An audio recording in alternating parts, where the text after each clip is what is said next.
Bonjour, bienvenue, j'espère que vous allez bien. Bienvenue pour cet épisode 28 du Bootcast de la saison 1. Aujourd'hui, nous allons étudier ensemble l'éditorial de Daiseku Ikeda, paru dans le Dai Byakurenge, mensuel d'études affilié au mouvement bouddhiste Soka au Japon, de février 2016, paru dans Cap sur la paix, numéro 1068. En voici le titre. Engager de joyeux dialogues qui illuminent le cœur des autres. Le dialogue peut insuffler une nouvelle joie de vivre. La futurologue américaine Hazel Henderson dit qu'elle a appris à agir en faveur de la paix grâce à sa mère.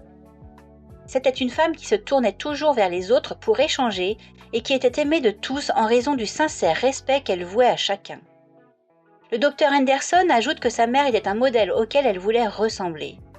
Rien n'est plus réconfortant que de bénéficier de gestes et de paroles attentionnées et sincères. De tels encouragements peuvent faire jaillir tout ce qui est bon et positif dans le cœur des autres. C'est ainsi qu'une vie en polie une autre. Ce processus s'accomplit par le dialogue.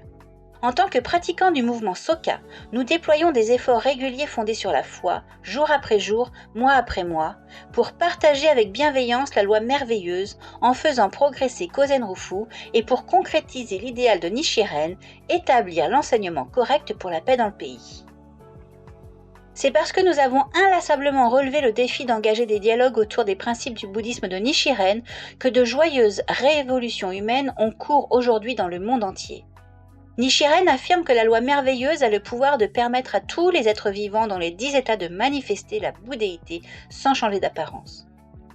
Il emploie des images fortes en comparant cela au feu produit par une pierre extraite du fond d'une rivière ou à une lanterne éclairant un lieu plongé dans l'obscurité depuis 100, 1000 ou 10 000 ans. Croire dans le potentiel intérieur ou dans la nature de Bouddha de notre interlocuteur est au cœur du dialogue bouddhique. Empreint de la philosophie du respect de la vie du bouddhisme de Nichiren, chaque dialogue représente la cause d'une extraordinaire revitalisation, comme s'il produisait du feu avec une pierre extraite du fond d'une rivière ou s'il illuminait un lieu plongé dans l'obscurité depuis d'innombrables années. Vous n'avez aucune raison de vous inquiéter en ce qui concerne la manière de vous présenter ou les propos que vous devriez tenir. L'ardente conviction qui anime votre cœur touchera à coup sûr ceux que vous rencontrez. Soyez vous-même, avec authenticité et sans prétention. Avec sincérité, entretenez dans le cœur des autres l'éclatante lumière pleine d'espoir de la création de valeur. Il arrivera parfois que vos paroles les plus sincères soient l'objet de rejets, de moqueries blessantes ou de mépris. Mais cette expérience fait partie de votre pratique bouddhique dans la lignée de la tradition du bodhisattva jamais méprisant. Sans se laisser décourager par les pires persécutions, le bodhisattva jamais méprisant continuait à faire preuve du plus profond respect à l'égard de toutes les personnes qu'il rencontrait et engageait le dialogue avec elles pour éveiller leur nature de Bouddha. Cette pratique lui valut d'accumuler une immense bonne fortune. Grâce à leurs efforts pour dialoguer avec ce même esprit, les pratiquants de la Soka Gakkai internationale du monde entier élèvent leur état de vie, transforment leur karma et font apparaître une bonne fortune et des bienfaits illimités. J'aimerais évoquer ici un couple de la préfecture de Saitama qui pratique depuis les tout débuts de notre mouvement. Grâce à leur foi et à leur pratique indéfectible, ils ont remporté la victoire sur leurs difficultés financières éprouvantes et de graves maladies.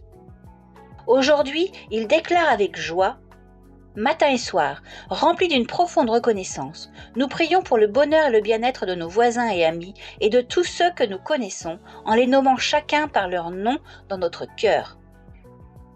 En parlant du bouddhisme aux autres, nous changeons notre propre vie. Nous pouvons également changer leur vie, quelle qu'elle soit. C'est pour cela que nous continuons à semer les graines de la loi merveilleuse. Des actes de violence barbares continuent à déchirer le monde et des cris pleins de haine et de colère, des paroles perfides semblent se répandre de plus en plus. C'est pourquoi nous, pratiquants de la Soka Gakkai internationale, devons transmettre toujours plus largement notre message de paix et d'humanisme, d'une voix toujours plus convaincue et dynamique, en faisant preuve de respect et de confiance afin d'élargir notre mouvement fondé sur des valeurs positives. Mon maître, le deuxième président de la Soka Gakkai, Josei Toda, a dit « Quand nous récitons Nam-myoho Renge-kyo pour notre bonheur et celui des autres, notre vie s'imprègne de la loi merveilleuse et nous désirons alors la leur faire connaître pour qu'ils puissent eux aussi devenir heureux. » Cette pratique est le moyen d'améliorer notre propre vie et celle de la société dans son ensemble. Nous prions avec le vœu de réaliser Kozen Rufu et pour appeler l'état de Bouddha à se manifester. Ensuite, nous allons à la rencontre des autres pour dialoguer. C'est de cette manière que nous les aidons à créer un lien avec le bouddhisme de Nichiren.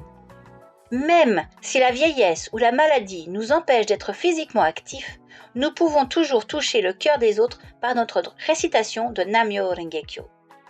Apprécions pleinement le défi d'écrire notre histoire victorieuse en y ajoutant toujours plus de joyeux dialogues qui brilleront éternellement comme le souvenir que nous conserverons de notre vie actuelle en ce monde humain. Ouvrons victorieusement un état de vie vaste et large en nous-mêmes, prions et élançons-nous dans l'action pour partager la joie de la foi. C'était donc l'édito de février 2016 de Daiseku Ikeda pour l'épisode 28 du Bootcast.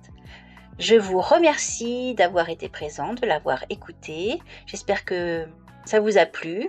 N'hésitez pas à venir nous rejoindre sur les réseaux sociaux, enfin le réseau sur lequel nous sommes, après c'est Instagram, pas d'autre.